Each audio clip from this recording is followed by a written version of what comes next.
설교의 제목은 온유하지 않은 삼손의 최후. 오늘 삼손 이야기 마지막 이야기를 보도록 하겠습니다. 사사기 삼손의 이야기, 사사기 13장부터 15장을 통해서 우리는 온유하지 않은 삼손의 모습을 잘 살펴보았습니다.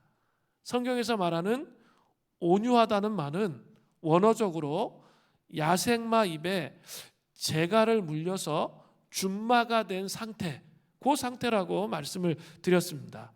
즉 그것은 자기 멋대로의 삶을 살았던 사람이 이제 완전히 하나님께서 원하시는 방향으로 지속적으로 삶을 살아가는 것을 가리켜서 온유한 사람이다라고 말한다고 말씀을 드렸습니다. 우유부단한 것과는 차원이 완전히 다르죠. 현대적인 의미의 온유와 완전히 달라요. 하나님의 뜻에 온전히 맡겨져서 지속적으로 그 삶을 살아가는 사람이 온유한 사람이에요.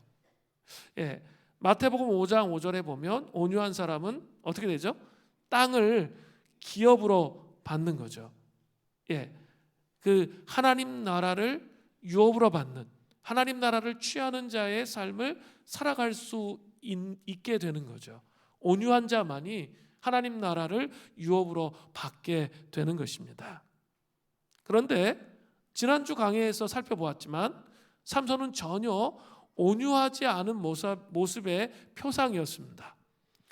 첫 번째는 정욕에 지배당하는 삶을 살았어요.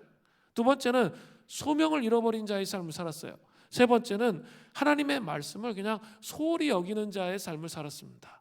네 번째는 공동체가 없이 그냥 자기 혼자 나가서 자기 힘 믿고 움직이는 그런 자의 삶을 살았습니다. 다섯 번째는 교만한 자의 삶을 살았어요. 안타까운 것은 오늘 본문 사사기 16장에 들어와서도 온유하지 않은 삼손의 모습은 변함이 없다는 거예요. 너무나 이게 안타까워요. 아니 이 정도 하면 좀 철이 들어야 되는데 철이 들지 않는 거예요. 그래서 그는 결국 몰락하게 됩니다. 최후를 맞이하게 되는 거죠. 함께 본문을 살펴보겠습니다. 온유하지 않은 삶을 살았던 삼손은 지난번 강해에서처럼 여러 가지 큰 문제점이 있음에도 불구하고 하나님께서는 그를 통해서 큰 승리를 경험하게 하셨습니다. 나귀토뼈 하나로 블레셋 사람 1000명을 죽이는 엄청난 괴력을 발휘했잖아요.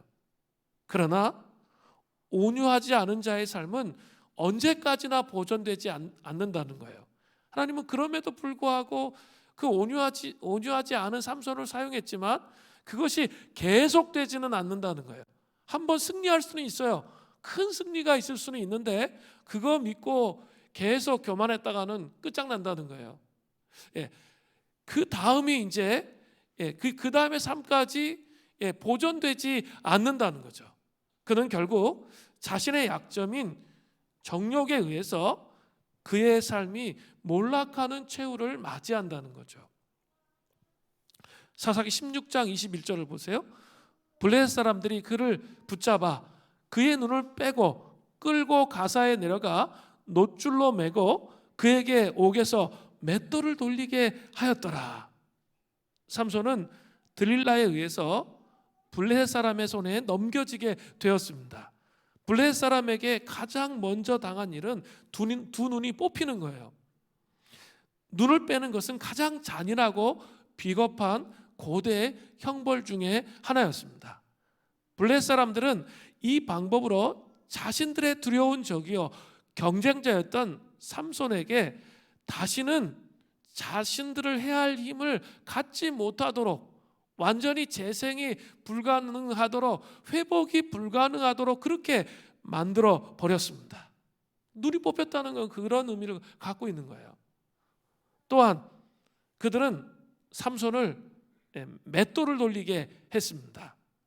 이 일은 고대에 여자들이 하는 일로 당시에 가장 수치스러운 노동 중에 하나였습니다. 특히 옥중에서 아주 큰 맷돌을 돌리는 노예 일 가운데서도 가장 힘들고 천박한 형태의 일이었는데 그 일을 시키는 거죠.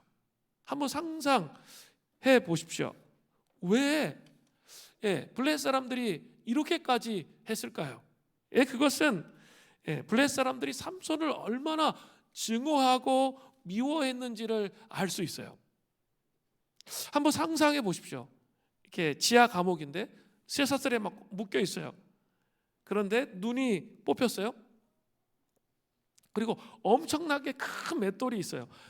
힘이 다 빠졌잖아요. 지금 삼손이 머리 잘려가지고. 그러니까 아무리 돌리려고 해도 안 돌아가.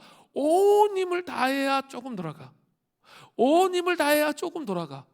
그렇게 밤새도록 그 맷돌을 굴리고 있다고 한번 상상해 보시면 좋겠어요. 이거는 좀 정확하게 상상을 해 보실 필요가 있어요.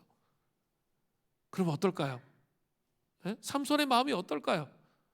삼손은 한 번도 이런 피눈물을 흘려본 적이 없는데 그 마음에서 완전히 피눈물이 나는 그 피눈물이 떨어지고 있는 상황인 거죠. 막 부르르 떨면서 막 그 피눈물을 흘리면서 어떻게 할 수 없는 이 고통 속에서 한 번도 그런 고통을 겪어본 적이 없었는데 승승장구했는데 완전히 그냥 부르르 떨면서 이 맷돌을 돌리고 있는 삼손의 모습을 한번 생각해 보세요. 제가 캠퍼스에서 학생들을 섬겼을 때 제가 기억이 납니다. 한 새벽 5시에 연락이 왔어요. 그러니까 뭐 그러면서 얘기하는 거예요. 실연을 당했는데 자기가 실연을 당했는데 밤새도록 잠을 자지 못했다고. 그리고 제가 지금 제 마음에서 피눈물이 흐른다고 막 그런 이제 고백을 하는 얘기를 들었어요. 그럴 수 있죠. 실연의 고통으로 인해서 피눈물이 나는 그게 어떻게 보면 삼손의 지금 상황인 것 같아요. 또 사업을 막 승승장구하고 잘했어요. 그런데 어느 한순간에 사업이 망한 거죠. 그때 어떨까요? 더 이상 삶을 살고 싶지 않은 그런 마음이 있을 거예요. 그죠? 그게 어떻게 그 상상이 돼요? 아니 앞으로 자식들과 이 가정을 어떻게 해요? 그 고통이 얼마나 클까요? 또 이렇게 실직을 당했어요. 하루아침에 실직을 당했어요. 그랬을 때 정말 어떻게 해야 할지를 몰라서 방에서 나오지 못하고 두문문출하면서 차라리 죽어버릴까?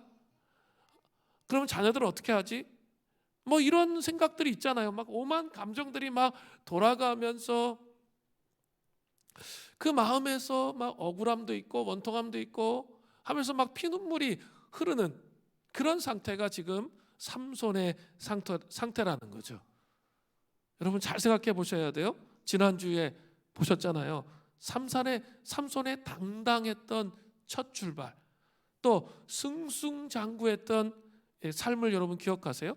나면서부터 하나님의 영이 움직였던 나실인으로 하나님의 영이 움직였던 사람은 아직까지 없었어요. 삼손이 처음이었단 말이에요. 그리고 강력한 힘을 가지고 있었기 때문에 나귀 덕뼈 하나로 1000명을 죽였잖아요. 그게 삼손의 모습이었어요. 그런데 왜 삼손은 이러한 모습으로 몰락하게 되었을까요? 그 이유가 무엇입니까? 첫 번째는 반복되는 정욕의 삶이 계속되었다는 거예요. 삼손에게는 약점이 있었습니다. 그는 여자에게 약했습니다. 삼손은 힘을 쓸 줄은 알았는데 이 아주 중요한 단어예요. 그 힘을 다스릴 줄 몰랐다는 거예요. 이게 정말 무서운 얘기거든요. 성령의 9가지 열매 중에 맨 마지막 열매가 뭐죠? 바로 절제예요. 절제가 부족한 사람이었어요.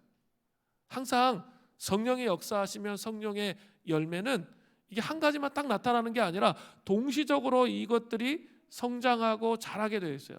하나만 특출나게 자라는 게 아니에요. 그러니까 성령님은 우리에게 그렇기 때문에 성령의 열매가 맺힐 때 절제도 같이 자라갈 수 있도록 하신다는 거예요. 엘턴 트루블러드는 이런 표현을 썼어요. 진정 자유롭기 위해서는 절제할 줄 알아야 됩니다. 장대 높이뛰기의 선수가 날마다 자청하여 엄격하게 훈련하지 않고는 자유롭게 높은 장대를 뛰어넘을 수가 없습니다. 외과 의사가 드릴을 사용해서 능숙하게 뼈를 잘라내고 작은 신경에 접근할 수 있는 것은 유사한 훈련을 기꺼이 반복했기 때문입니다. 어떤 분야에서건 탁월한 실력을 가진 실력은 같은 방식으로 얻어집니다. 반복해서 훈련하기 때문에 얻어진다는 거예요. 반복해서 훈련했기 때문에 자유로워진다는 거예요. 우리는 훈련도 없이 자유를 외칩니다. 그러면 어떻게 되는 거죠? 그건 방종이에요. 제대로 된 삶을 살아갈 수가 없는 거예요. 반복된 피눈물 나는 훈련을 통해서만 자유가 오는 거예요. 절제하기 가장 좋은 방법이 있는데, 절제라는 이 성령의 열매를 우리의 삶 속에 맺기 위해서 가장 좋은 방법은 뭘까요? 바로 훈련이에요. 훈련을 통한 자유를 경험하는 은혜가 우리에게 있어야 돼요. 훈련이 계속 되어져야 한다는 거예요. 특별히 영적인 경건에 이르는 연습이 우리의 삶 속에 있어야 되는 거예요. 훈련을 통해서 이 절제 열매가 맺혀진다는 거죠.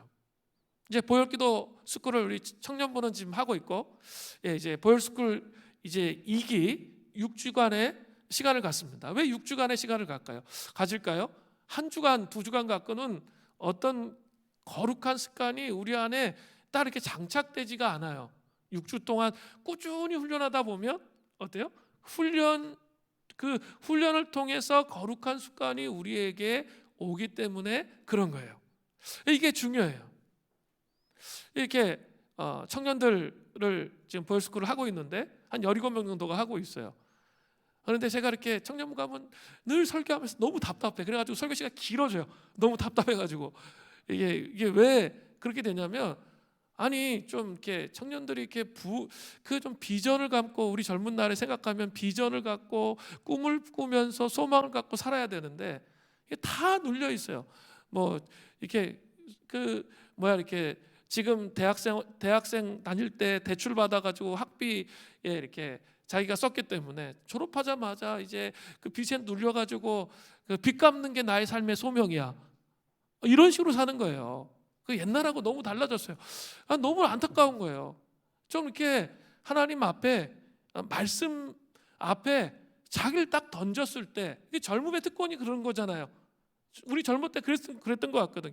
정말 아무것도 없어도 정말 하나님의 말씀 앞에 자기를 던지는 거죠. 그 던지는 이 삶을 통해서 하나님께서 역사하시는 것을 경험하는 건데, 그런 게 너무 부족한 거예요.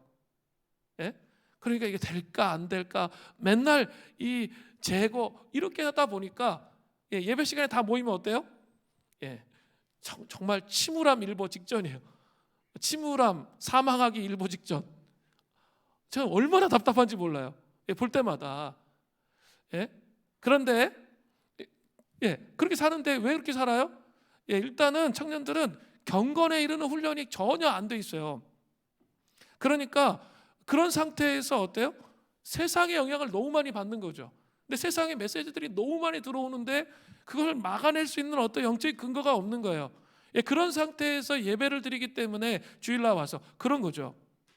근데 일주일 동안 했는데 보혈기도를 하면서 자기가 일주일 동안 이제 씨름을 하는 거죠. 보혈기도만 읽고 말씀 읽고 씨름을 하니까 제가 이렇게 보니까 예배 시간의 분위기가 확 달라지더라고요.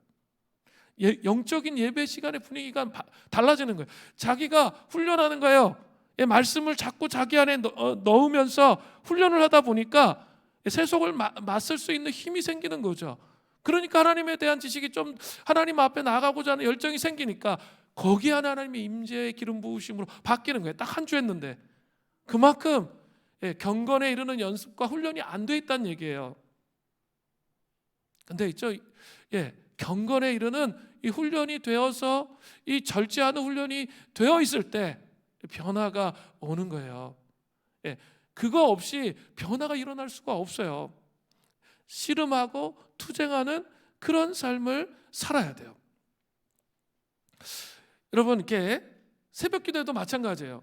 여러분, 새벽 기도에 나오기를 원하죠? 뭐 하루 정도는 나올 수 있죠. 그다음 밤새고도 나올 수 있어요. 그죠? 그런데 이 새벽 기도가 나의 삶이 되려면 어떻게 해야 되죠? 매일매일 나오려면 어떻게 해야 돼요? 밤에 일찍 자야 돼요. 그렇지 않고는 절대 나올 수 없습니다. 밤에 일찍 자지 않고는 나오지를 못해요. 밤에 일찍 자려면 어떻게 해야 돼요? 사람 만나는 것도 절제해야 되고요. 늦게 자는 것도 절제해야 돼요.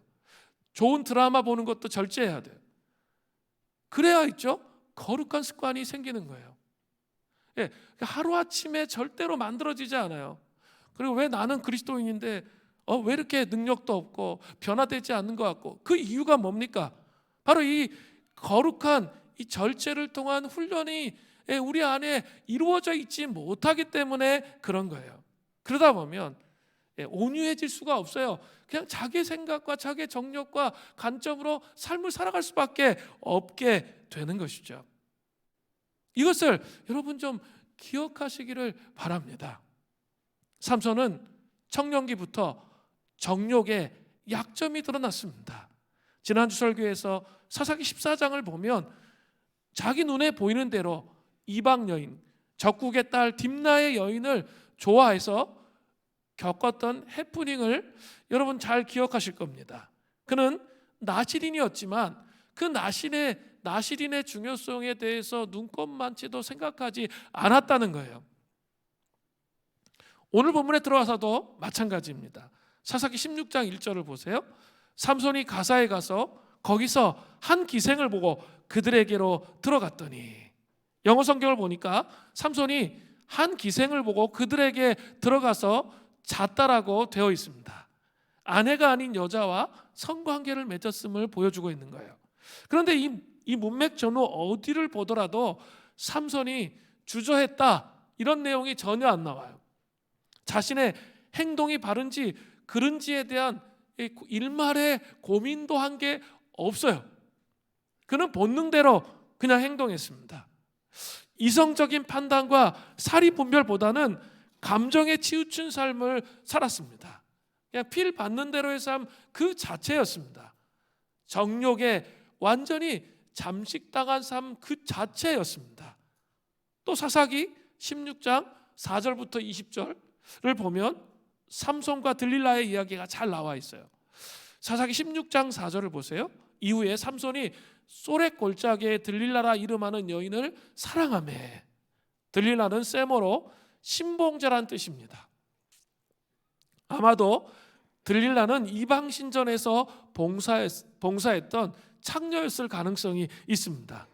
그런데 삼손이 그녀에게 푹 빠졌습니다. 사랑함의 히브리어로 이 단어는 아하브라고 하는데, 이 말의 뜻은 합법적인 결혼 관계, 곧 부부간 간의 사랑의 관계를 뜻하는 것이 아니라 불륜적 관계를 의미하는 거예요. 블레셋의 방백 통치자들은 들릴라에게 각각 은 1,100개를 주면서 이 삼손의 힘의 비밀을 알아내도록 그렇게 요청했던 거죠. 그런데 여기서 그 블레셋의 방백들이라고 돼 있죠. 이 블레셋은 도시국가였는데 5개 도시가 연합되어 있어요. 연합되어 있었던 도시국가예요. 근데 이게 자꾸 이 삼손 때문에 너무 골치가 아프니까 어떻게 한 거예요? 5개 도시에서 지도자들이 각 도시마다 각각 은 1,100개, 그러니까 은 5,500개의 현상금을 주면서, 그죠? 비밀을, 힘의 근원을 네가 알아내면 우리가 은 5,500개, 5,500세겔을 주겠다 이렇게 약속을 한 거죠. 은 1세겔은 노동자 4일간의 품삯이에요. 그러니까 5,500세겔이면 이게 상상도 안 되죠. 상상도 안 되는 그 정도의 돈이에요. 평생을 벌어도 벌지 못하는 들릴라가 그런 돈이었던 것이죠. 그렇기 때문에 들릴라는 최선을 다해서 힘의 근원을, 삼손의 힘의 근원을 알아내려고 했던 것이죠. 삼손에게 들릴라가 힘의 근원을 계속적으로 물어봤습니다. 무려 4번이에요, 4번. 나중에 이 16장 앞부분의 내용을 읽어보세요. 어떻게 보면 막 답답하고 한심하다고 느낄 텐데 이 정욕의 지배를 당하면 그게 안 된다니까요. 이성과 논리가 안 통해요. 그래서 무서운 거예요. 정욕에 지배당하는 게. 그때마다 처음에는 삼손이 다른 이야기를 했죠. 사사기 16장 7절에 보세요. 삼손이 그에게 이르되 만일 마르지 아니한 새 활줄 7으로 나를 결박하면 내가 약해져서 다른 사람과 같으리라. 또 사사기 16장 11절을 보세요. 삼손이 그에게 이르되 만일 쓰지 아니한 새 밧줄들로 나를 결박하면 내가 약해져서 다른 사람과 같으리라 하니라. 자, 그 다음에 사사기 16장 13절 후반절을 보세요. 삼손이 그에게 이르되 그대가 만일 나의 머리에 7가닥을 배틀의 날실에 섞어 짜면 되리라 하는지라. 자, 보세요. 삼손의 이전 질문들에 대해서는 전혀 엉뚱한 대답을 했어요. 첫 번째, 두 번째는 완전히 엉뚱한 대답이에요. 밧줄 아무 의미 없는데 새 밧줄 그 얘기했거든요. 그런데 들릴라가 계속 조르는 거예요. 막 여우짓을 하는 거죠. 어떻게든 살살 녹여가지고 답을 자꾸 알아내려고 해요. 그러니까 사사기 16장 13절 후반절을 보면 세 번째로 딱 갔을 때는 어때요? 이제 머리 쪽으로 점점 가까이 가요. 자기 비밀은 머리에 있잖아요. 그런데 머리 쪽으로 가까이 가서 머리털을 언급하고 있다는 거예요. 나의 머리털 7가닥을 배틀의 날실에 섞어 짜면 된다고 얘기하잖아요. 점점 더 그렇게 가요. 한 번 당했을 때 빨리 알아차리면 비참한 최후를 맞이하지 않아요. 그런데 결국 그 정욕 때문에 최후로 비참한 최후가 그의 삶 가운데 다가왔다는 거죠.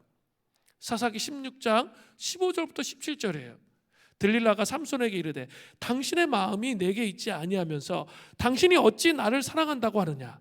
당신이 이로써 세 번이나 나를 희롱하거든 당신의 큰 힘이 무엇으로 말미암아 생기는지를 내게 말하지 아니하였도다 하며 날마다 그 말로 그를 재촉하여 조르매 삼손의 마음이 번뇌하여 죽을 지경이라. 삼손이 진심을 드러내어 그에게 이르되 내 머리 위에는 삭도를 대지 아니하였나니 이는 내가 모태에서부터 하나님의 나실인이 되었음이라.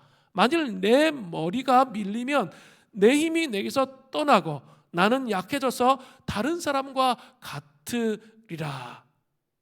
삼손은 마음이 번뇌하여 죽을 지경에 이르렀다라고 말하고 있습니다.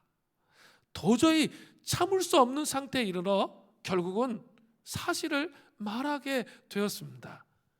결국 그는 머리카락이 잘리우고 블레셋 사람들에게 잡히는 그런 비참한 신세가 되었습니다. 그의 비참한 결론을 한번 보세요. 사사기 16장 21절입니다. 블레셋 사람이 그를 붙잡아 그의 눈을 빼고 끌고 가사에 내려가 놋줄로 매고 그에게 옥에서 맷돌을 돌리게 하였더라. 제가 아까 부분에 자 상상을 하고 말씀드렸죠. 아주 피눈물 나는 상황으로 나락으로 떨어져 버렸습니다. 삼손이 반복되는 정욕의 삶을 극복하지 못하는 비참한 삶을 살다가 결국 몰락하게 되었습니다. 이생의 안목과 정욕에 지배당하는 삶을 살아갈 때 결국 그리스도인들도 파멸에 이르게 될 수 있다는 것을 보여주고 있습니다. 정욕을 그냥 단지 성적인 것으로만 보지 말고 세상의 가치관과 기준을 따르는 삶으로 한번 확대 적용해 보십시오. 공동체에 속한 사람들이 전부 말씀에 자기를 복종시켜 세상의 정욕을 따라가는 삶을 살지 않도록 노력해야 돼요. 우리 복종의 칼로 배임당한 순종의 목이 되도록 그렇게 해야 된다고요. 여기 있는 모든 사람이 내가 그리스도인이라면 하나님의 말씀을 정말 사랑함으로 그 말씀에 순종하는 그런 삶을 살아야 되는 겁니다. 그런 노력을 우리 모두가 해야 되는 거예요. 한 사람도 예외 없이 해야 되는 거죠. 그렇게 하지 않으면 한 사람, 두 사람, 세 사람, 네 사람, 다섯 사람 막 다수가 그런 삶을 살지 않으면 개인이 신앙적으로 내가 정말 어떻게 믿음으로 살아야지 뭐 이런 생각들 있죠.를 하는데 다수가 그렇게 살지 않아. 그러면 어떻게 될까요? 그 사람은 신앙적으로 삶을 살아갈 수가 없어요. 왜냐하면 옆에 모델이 없기 때문에 그런 삶을 살아갈 수가 없는 거죠. 한번 생각해 보세요. 아니 우리 리더가 제대로 말씀 안 보고 기도 안 해. 그렇게 살고 있는데 멤버가 말씀 보고 기도하며 살 수 있을까요? 여러분 그렇다고 생각하세요? 큰 착각이에요. 절대 그렇지 않습니다. 아니 또 안수 집사, 장로, 권사, 아니 목사인 제가 그렇게 살지를 않아요. 말씀을 안 봐 일주일 내내. 그 기도도 안 해. 그렇게 삶을 안 사는 거죠. 그런데 다른 사람들이 그렇게 살까요? 살지 않는 거죠. 아니 교회 다니는 사람 다 그렇게 살지 않는데 왜 내가 유독 나만 그렇게 살아야 돼? 나도 그렇게 살지 않을 거야 라고 말하게 된다는 거죠. 하나님은 이 공동체와 더불어 하나님은 이 물된 동산 수림교회로 여러분을 불러주셨는데 저는 아주 특별한 부르심이 이 공동체에 있다고 믿어요.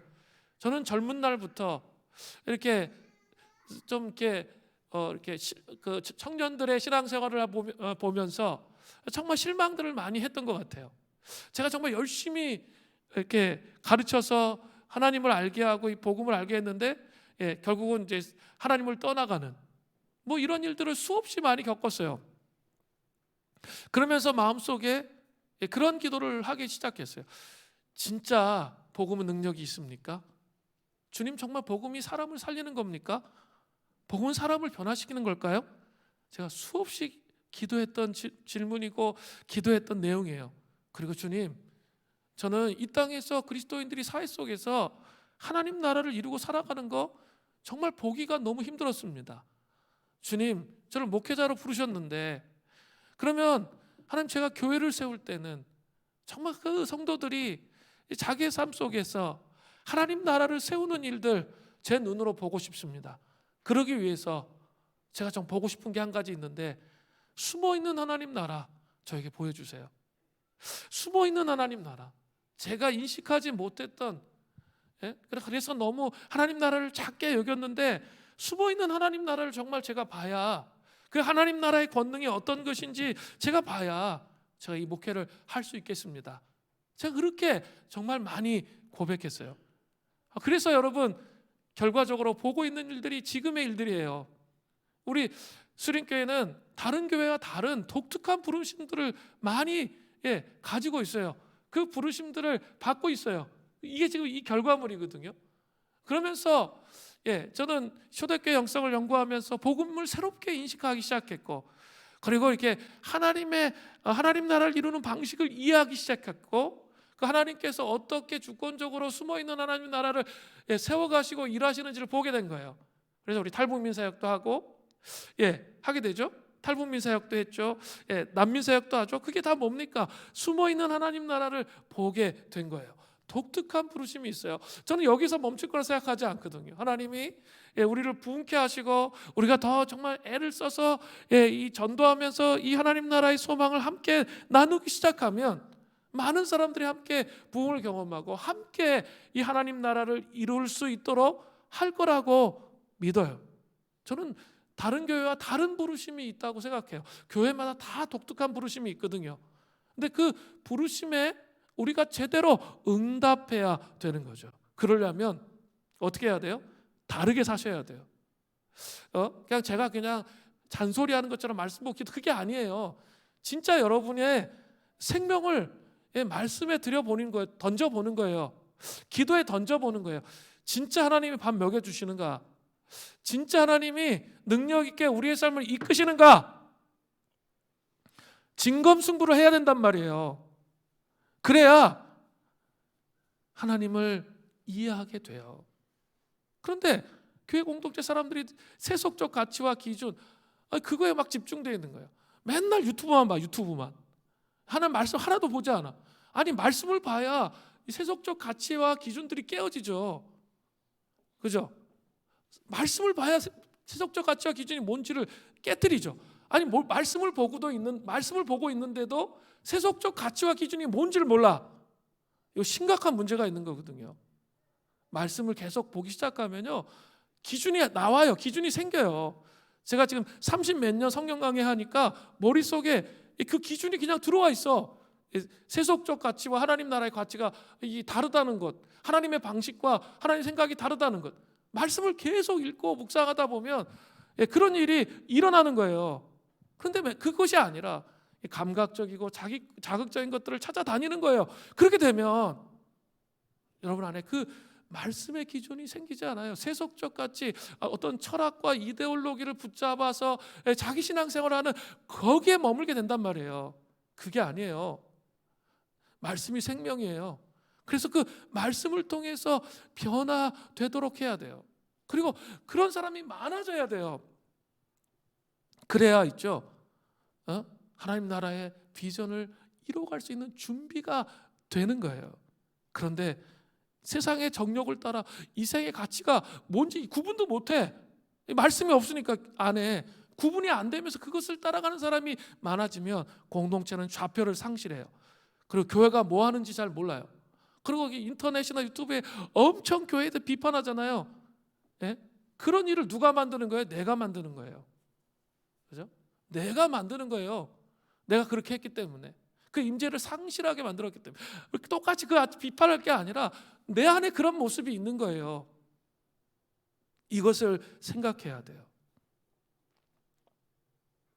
제가 이번 주 금요 심야 기도회 때 오병이어의 기적의 말씀을 통해서 깨어지고 나뉘어짐에 대해서 말씀을 드렸어요. 자, 이제 사순절 절기로 이제 2월 22일 제수요일을 통해서 사순절이 시작됩니다. 이 사순절의 키워드는 뭐냐면 광야예요. 광야. 예수님이 성령 충만함으로 광야에 가셔서 금식하셨죠. 그게 키워드예요. 그리고 이 사순절에는 더 깊은, 사실 복음의 핵심 중에 핵심인 십자가를 깊이 경험하는 시간이에요. 십자가를 깊이 경험해야 돼요. 사순절 기간을 초대교회 교부들은 영적 창고라고 말씀했어요. 영혼의 영적인 봄, 영적인 생활의 봄이다. 이때에 정말 이렇게 우리의 삶의 영적 저장고에 그 하나님의 십자가의 은혜를 풍성하게 저장하지 않으면 1년 동안을 살아갈 수 없다고 생각했어요. 그만큼 아주 중요하게 생각했기 때문에 금식하고 씨름하면서 하나님 앞에 나갔던 교회력의 절기예요. 그런데 이 기간을 딱 지날 때 핵심 키워드가 뭐라고 그랬어요? 오병이어의 기적에서 예수님께서 물고기 2마리와 보리떡 5개를 떼어 주셨죠. 떼어 주셨다. 브레이크. 떼어지다 같은 말이에요. 떼어지고 그것을 나누어 주셨습니다. 여기에 키워드가 있어요. 사순절 기간에는 뭐 하는 거예요? 깨어짐의 시간이에요. 깨어짐. 깨어져야 나누어질 수 있는 거죠. 풍요롭게 나눠질 수 있는 거거든요. 이 깨어진다는 것은 뭐예요? 더 깊이 이 사순절 기간에는 우리의 죄된 본성, 하나님 앞에 나아가지 못하도록 가로막는 불신과 의심과 원망과 불평과 이 죄악들 있잖아요. 내 영혼 안에 있는 상처로부터 온 수많은 죄악들 있죠. 그게 깨어져야 하는 시간이에요. 십자가 앞에 깨어지도록 자기를 성찰하고 무너뜨리는 그 시간을 갖는 거예요. 십자가 앞으로 가져가는 거예요. 더 깊이.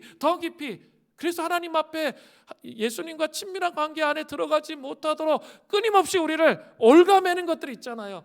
불신앙, 불순종, 이것들이 더 깨지는 거예요. 성육신 금식절기, 대림절에서 이 성육신 하신 아기 예수를 기다리며 그 성육신의 은총을 누리는 것으로 끝나는 게 아니라 더 깊이 들어가는 거예요. 십자가 앞으로 더 깊이 나가는 거예요. 그게 사순절이에요. 그러면 깨어지는 것으로 끝나지 않죠. 오병이어는. 그 다음에 어떻게 됐죠? 나뉘어지는 거죠.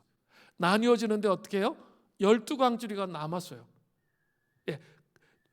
내가 죽으면 반드시 이렇게 그렇게 되어 있어요. 예수님의 십자가는 십자가로 끝나는 게 아니라 죽는 것, 우리의 자아의 죽음을 통해서 뭐와 연결되죠? 부활, 예수님으로 살아나는 것과 연결된단 말이에요. 그러면 예수님과 함께 살아나기 때문에 그 다음에 어떻게 할 수 있죠? 나누어주는 삶을 사는 거죠. 정말 아무것도 가진 것이 없는 자가, 거의 무에 가까운 자가 보리떡 5개와 물고기 2마리로 그냥 주님께 드렸더니만 그것이 어떻게 되는 거죠? 너무나 풍성해서 5,000명이 먹었어요. 장정 5,000명이. 애들까지 합치면 한 2만 명 가까이 먹은 거죠. 계속 떼어지고 나눠지고 이걸 계속 할 수 있는 거죠. 깨어짐과 나누어짐을 계속 가는 거죠. 계속 나눠주는 그 기적을 하나님께서 베푸신 거죠. 이게 하나님이 일하시는 방식이에요. 교회는 그런 방식으로 일해야 되는 거예요.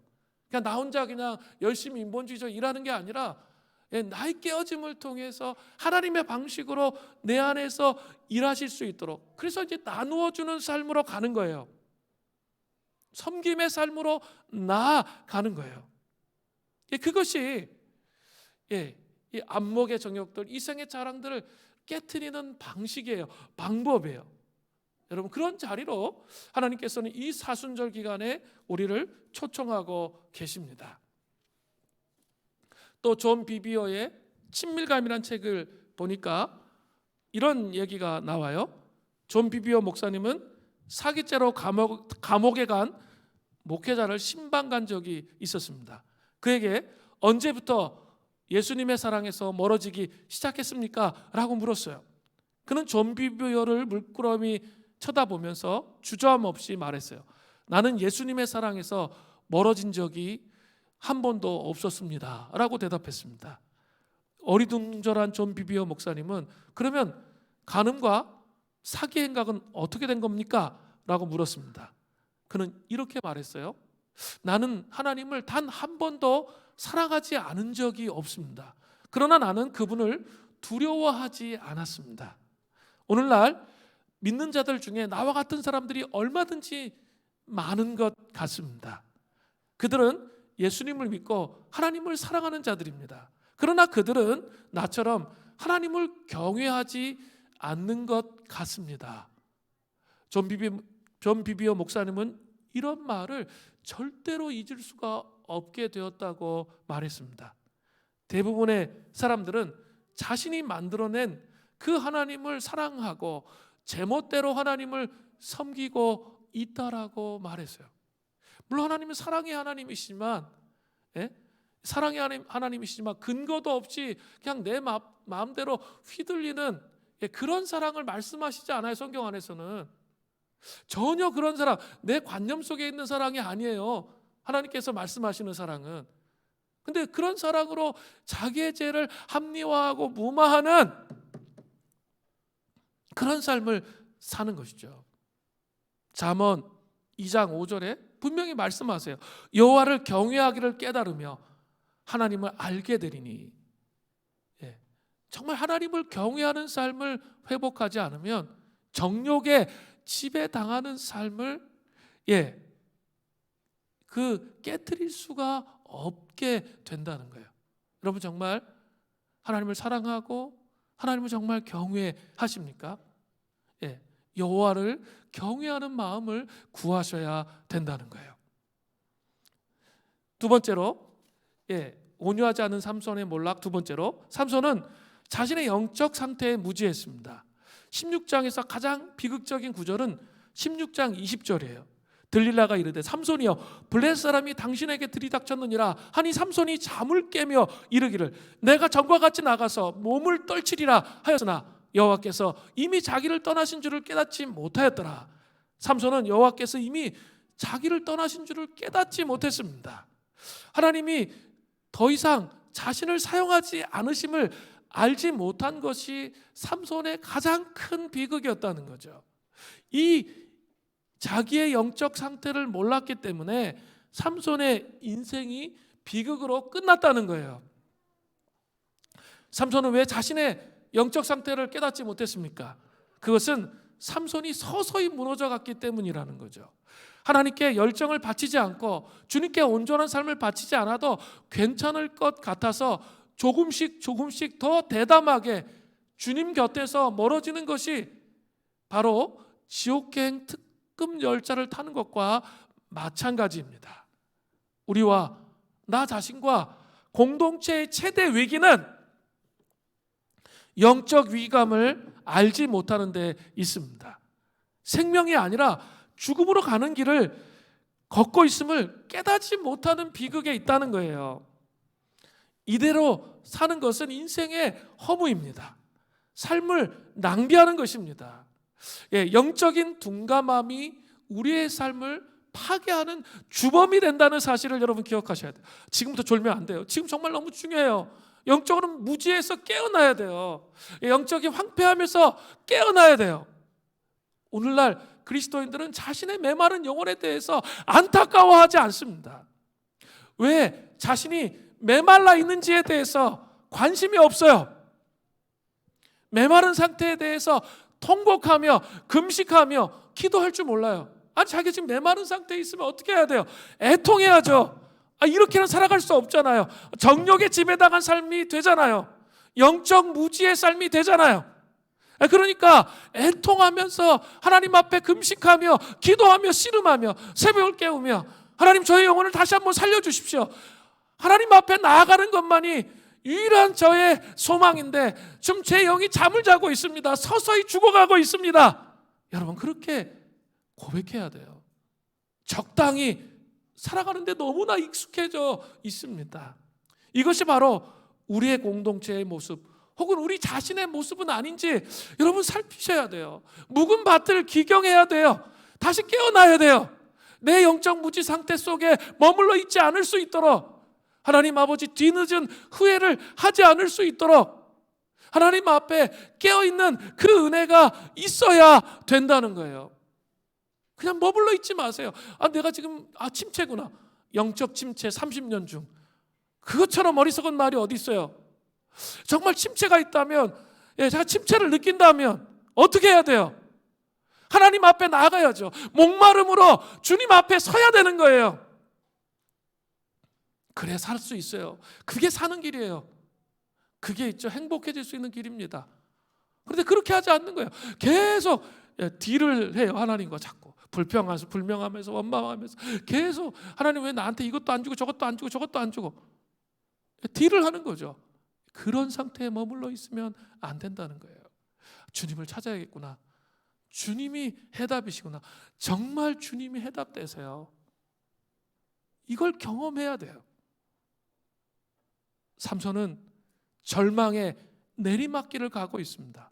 블레셋 방백과 사람들에게 온갖 수모와 조롱을 받고 있습니다. 사사기 16장 23절부터 24절을 보세요. 얼마나 충격적인지. 블레셋 사람들의 방백들이 이르되 우리의 신이 우리의 원수 삼손을 우리 손에 넘겨주었다 하고 다 모여 그들의 신 다곤에게 큰 제사를 드리고 즐거워하고 백성들도 삼손을 보았으므로 이르되 우리의 땅을 망쳐놓고 우리 많은 사람들을 죽인 원수를 우리의 신이 우리 손에 넘겨주었다 하고 자기 신을 찬양하며, 고대 근동의 전쟁은 신들의 전쟁이에요. 전쟁할 때 신의 우상을 가지고 출전합니다. 삼손이 모욕당하는 것은 하나님이 모욕당하는 것과 똑같다는 거예요. 우리도 이렇게 할 때가 많지 않아요? 머리 잘린 삼손의 그 모습을 갖는 거죠. 그 모습이 나 자신, 공동체의 모습은 아니냐는 거예요. 더 불신자보다 더 인상 쓰고 다녀. 그리스도인인데 평강이 없어. 그러니까 있죠. 더 인상 쓰는 거죠. 애들 양육할 때 상태가 이게 영적 침체가 오고 이 영적 무지 상태 속에 계속 머물러 있으면 어때요? 버럭버럭 애들한테 화내는 거죠. 버럭버럭 화를 내면서 분노하면서 애들 양육해. 불신자보다 더해. 그런 상태가 되는 거죠. 불신자보다 더 악한 상태가 될 수 있다는 거 여러분 아세요? 맨날 이렇게 젊은 청년들이 얘기해요. 저런 장로님이면 저런 권사님이면 저는 예수 믿고 싶지 않다. 이런 얘기 너무 많이 합니다. 그런데 왜 그런 일이 일어날까요? 그 사람들이 머리 잘린 삼손의 상태 가운데 영적인 황폐한 가운데 계속 머물러 있기 때문에 불신자보다 못한 치졸한 상태가 되었기 때문에 그런 것이 아니냐는 거예요. 좀 자기 영혼에 관심을 가지세요. 그래야 이 문제들이 해결돼요. 이 문제들이 끝나요. 그게 머리 잘린 삼손과 같은 거예요. 자기는 정말 하나님의 특별한 부르심을 입은 나실인과 같은 사람인데 그런 삶을 살지 않는 거죠. 사사기 16장 25절 전반절을 보세요. 그들이 마음이 즐거울 때 이르되 삼손을 불러다가 우리를 위하여 제주를 부리게 하자 하고 옥에서 삼손을 불러내어 삼손이 그들을 위하여 제주를 부리니라. 삼손은요, 태어나면서부터 한 번도 이런 수모를 당했던 적이 없었던 사람이에요. 모태신앙으로 써 있죠. 사사기 처음부터 보면 이런 사사가 없었다니까요. 나면서부터 이렇게 나실인의 서울을 하고 성령 충만하면서 그렇게 살았던 사사는 한 명도 없었어요. 처음. 그런데 지금 뭐 하고 있어요? 다곤 우상 숭배하는 신전에서 적들 앞에서 뭐 하고 있는 거예요? 머리 잘린 삼손이 어떤 형태의 모습을 갖고 있어요? 가장 치졸하잖아요. 제주 부리고 있어요. 우상 앞에서. 이것처럼 정말 너무나 부끄럽고 원통하고 안타까운 거 아니에요? 그런 모습이 지금 삼손에게 드러나고 있다는 거예요. 이러한 절망의 구렁텅이 가운데 한 줄기 빛이 비춰집니다. 회복의 빛입니다. 저는 이 말씀이 너무너무 좋아요. 성경 중에서 제가 좋아하는 몇몇 구절 중에 하나인데 사사기 16장 22절이에요. 그의 머리털이 밀린 후에 다시 자라기 시작하니라. 저는 이 말씀이 너무 좋아요. 그 절망 속에 죄악 가운데 있는 그를 하나님께서 구원하시고 은혜를 베푸시기 위해서 어떻게 하시는 거예요? 머리가 자라가게 하시는 거죠. 이것은 하나님의 은혜의 회복의 전조를 보여주고 있는 거예요. 사사기 16장 28절에 삼손의 기도를 한번 살펴보세요. 삼손이 여호와께 부르짖어 이르되 주 여호와여 구하옵나니 나를 생각하옵소서. 하나님이여 구하옵나니 이번만 나로 강하게 하사 나의 두 눈을 뺀 블레셋 사람들에게 원수를 단번에 갚게 하옵소서 하고 절망 끝에 삼손은 다시 하나님을 향한 믿음을 회복했습니다. 주 여호와여 로드 주인 여호와를 주인으로 부르고 있습니다. 그 고통의 절망 속에서 하나님이 주인 되심을 삼손이 깨달았던 거죠. 구하옵나니 두 번 반복되어 있습니다. 이건 뭐예요? 아주 처절한 부르짖음이었습니다. 그는 더 이상 온유하지 않은 자가 아니었습니다. 그는 하나님을 철저히 의뢰하는 사람으로 변화되었습니다. 그는 야생마에서 준마로 변화되었습니다. 삼손은 생애 말년에 와서야 하나님을 의지하는 사람이 되었습니다. 어쩌면 고난은 하나님이 위장된 축복입니다. 그는 그 속에서 하나님을 진심으로 만나게 되었습니다. 한번 상상해 보세요. 큰 맷돌을 지하 감옥에서 막 부르르 떨면서 원한과 원망에 하나님 왜 나한테 이런 일이 일어나고 자기가 다 잘못해놓고 우리가 그래요. 자기가 다 잘못했거든요. 하나님이 잘못한 게 아니라 자기가 자기 멋대로 살았잖아요. 온유한 대로 살지 않았잖아요. 왜 나에게 이런 일이 하면서 막 증오와 저주의 말들을 24시간 막 쏟아냈을 거예요. 그런데 자꾸 그러다 보니까 어느 순간 딱 되다 보니까 깨닫게 되는 거죠. 그렇구나. 이게 하나님의 잘못이 아니고 내 잘못이구나. 내가 하나님의 뜻에 순복하면서 삶을 살지 않았네. 이걸 알게 되는 거죠. 그러면서 이 맷돌을 돌리면서 서서히 머리도 자라가면서 서서히 하나님의 선하심을 깨닫기 시작하는 거예요. 그동안은 다 내 삶을 이렇게 만들어 놓고 하나님 탓이고 하나님 원망하고 불평하고 계속 그 속에서 아무것도 보이지가 않았는데 이 돌다 보니까 이게 진짜 피눈물 나는 고난이잖아요. 이 고난을 통해서 깨닫는 거예요. 고난을 통해서 빨리 깨달으셔야 돼요. 하나님이 내 인격에, 우리가 사순절 맞이해서 우리의 인격에 혼의 타락한 부분을 벗겨내야 된다 자꾸 얘기하잖아요. 고난 없이 빨리 해야 돼요. 그렇지 않으면 고난이 와요. 그래서 고난을 통해서 벗기세요. 그렇지 않으면 하나님을 더 깊이 사랑하는 온유한 사람이 될 수가 없기 때문에 그래요. 그 온유한 사람으로 하나님이 우리를 만드시기를 원하세요. 그리고 하나님의 과 더 깊은 친밀한 교제 안에 들어가기를 원하시는 거죠. 삼손은 하나님의 선하심을 깨닫기 시작한 거예요. 그 맷돌을 돌리면서 그는 자신의 삶의 태도가 얼마나 하나님 앞에서 범죄를 많이 했는지 알게 된 거죠. 우리도 우리 삶의 지난 고난의 자국을 통해서 이러한 고백을 할 수 있습니다. 고난을 통해서 우리는 하나님 앞에 두 손 들고 항복하는 법을 배우는 거예요. 우리의 힘으로 우리의 인생을 살 수 있습니까? 살 수 없다는 걸 배워야 돼요. 살 수가 없어요. 이게 뭘까요? 그게 은혜인 거예요. 그 은혜를 지금 삼손이 받은 거예요. 헨리 누엔의 삶의 영성이라는 책이 있어요. 거기 보면 작은 강의 예화가 나와요. 작은 강은 나는 큰 강이 될 수 있어라고 말했습니다. 열심히 노력했지만 앞에 큰 바위가 나타났습니다. 강은 이 바위를 삥 돌아가면 돼라고 말했습니다. 작은 강은 힘이 셌으므로 계속 밀어 결국 바위를 돌아갔습니다. 곧 강은 큰 벽에 부딪혔고 이번에 또 벽을 계속 밀었습니다. 결국 강은 계곡을 뚫고 길을 파서 지나갔습니다. 점점 커지는 강은 나는 할 수 있어, 밀어붙이면 돼, 무슨 일이 있어도 포기하지 않을 거야 라고 말했습니다. 머지않아 거대한 숲이 나타났습니다. 강은 그래도 내 전진은 멈추지 않아, 그냥 힘으로 나무들을 제압하면 돼 라고 말했습니다. 어느새 힘이 막강해진 강은 땡볕이 내리쬐는 광막한 사막의 언저리에 서 있었습니다. 하지만 뜨거운 모래가 금세 강물을 온통 빨아들이기 시작했습니다. 강은 안 돼, 나는 반드시 해내고 말 거야, 사막을 통과할 거야 라고 말했습니다. 그러나 강물은 곧 모래밭에 흡수되어 작은 진흙 웅덩이만 남았습니다. 그때 위에서 강하게 이런 음성이 들려왔습니다. 그냥 내려놓아라.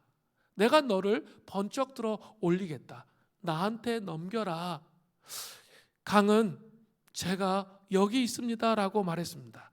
그러자 태양은 강을 번쩍 들어 올려서 커다란 구름이 되게 했습니다. 구름은 두둥실 떠서 사막을 건너가 비가 되어 내렸고 마침내 저 멀리 들녘에는 풍성한 열매가 맺혔습니다. 은혜라는 것은 뭘까요? 강의 고백을 통해서 우리 배워야 돼요. 자기 힘으로 막 하는 게 아니라 제가 여기 있습니다.